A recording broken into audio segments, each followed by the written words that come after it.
Hey guys, we have a little different WOD than we did yesterday. Hopefully you guys that tried that made it through yesterday's WOD. That was a definite cardio burner. So today we are doing a little bit different. We are doing CEO, which kind of stands for Chief Exercising Officer. Isn't that cute? We are doing 5 rounds. It's kind of similar to Chief that we do in the gym with a barbell, where we would be doing, I think, cleans or snatches and push-ups and squats.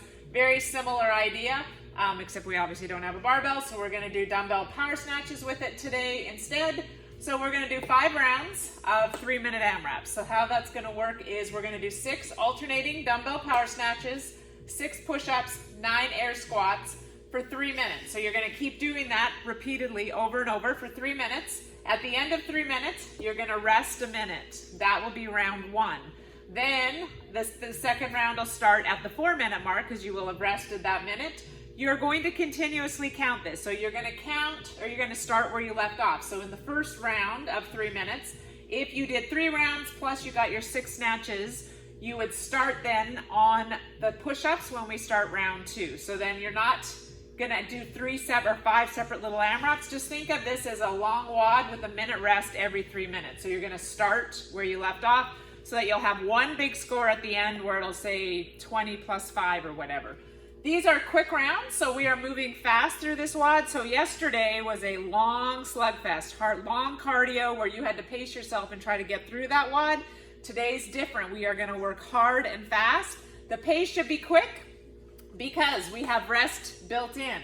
We have small reps, so we have 6 and 9 as reps, and we have short sets. So you can cycle through a set nice and quick. And then you know for 3 minutes you can work hard knowing that rest is coming. So the pace is going to be a lot quicker on this one.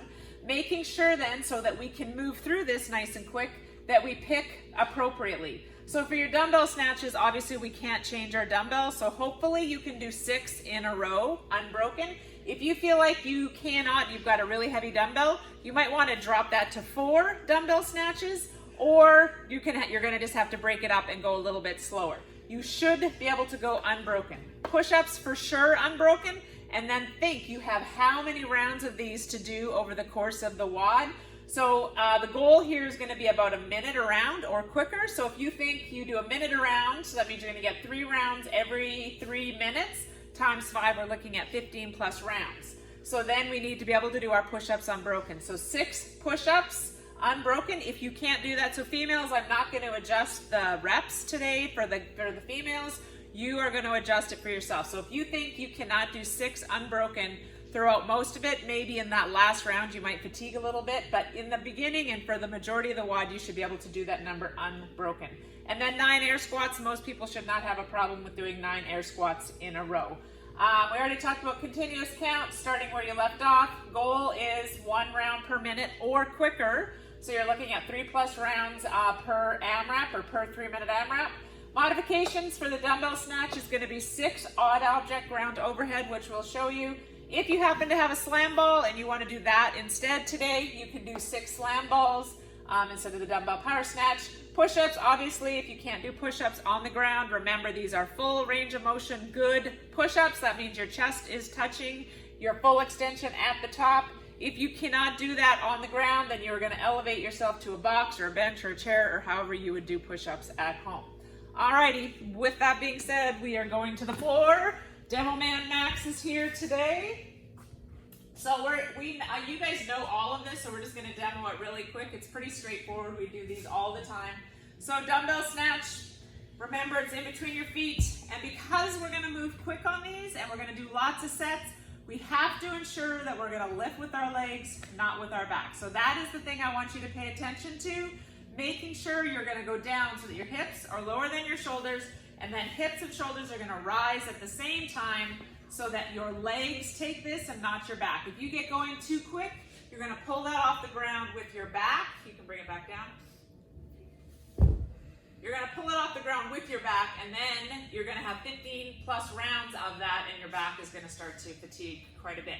So making sure you are lifting hips and shoulders together, not hips first and then taking it up. Otherwise, that is your back taking it up. Remember, for speed and efficiency's sake, if you can, it's quicker to change hands as you're dropping the dumbbell to the ground, you have to pass your face first, but once you've passed your face, you can change it to the other hand. So you can do that. Max will show you how to do that. So he's going to just change hands, because then you can get more of a touch and go. Or if you want to do it where you've got where you're going to put it down every time, then you'll come up, put it down, and then switch hands. All right. If you do not have a dumbbell, you're going to do ground to overhead with the sandbag. Same idea, lift with your legs. And you'll just do 6 total of those. Push-ups, he's just going to show you a full range of motion push-up. So when we talk about that in the gym, remember, you go all the way to the ground, your chest touches, and your shoulders and your hips rise together. So you're not just going to push up with your shoulders or your hips are going to stay in the air. You are planking in a plank position, touch, up. At the top, you are fully extended. That is a full range of motion push-up. Use tomorrow as your practice. We have Murph coming up on Memorial Day, so tomorrow will be the last time we put push-ups in the WOD so that you can recover in time for Memorial Day. So use that day use tomorrow to practice that push-up. If you can't practice, or if you can't do it on the ground, obviously you're going to go to a box, and do a elevated push-up. Same idea though, you have to go full range. So you're going to touch your chest to the box, push all the way up to extend your elbows, and up, and up. Good. Squats, because we're going to have squats also in Murph. Full range of motion squats means you go below parallel if you are a below parallel squatter. So in Murph, just because you have 300 squats to do on Monday doesn't mean that you shorten up those squats to get through it. You still go all the way down and all the way up. Good. It really helps to use those hands to keep your chest up. So do a few of those with your hands up, up, push forward, and then push forward. Yep. So it helps you fully extend, because remember, not only do you go all the way around, all the way down, you go all the way up to full extension on your hips. All right, I think that is it. Remember that rest every 3 minutes. Good luck, guys.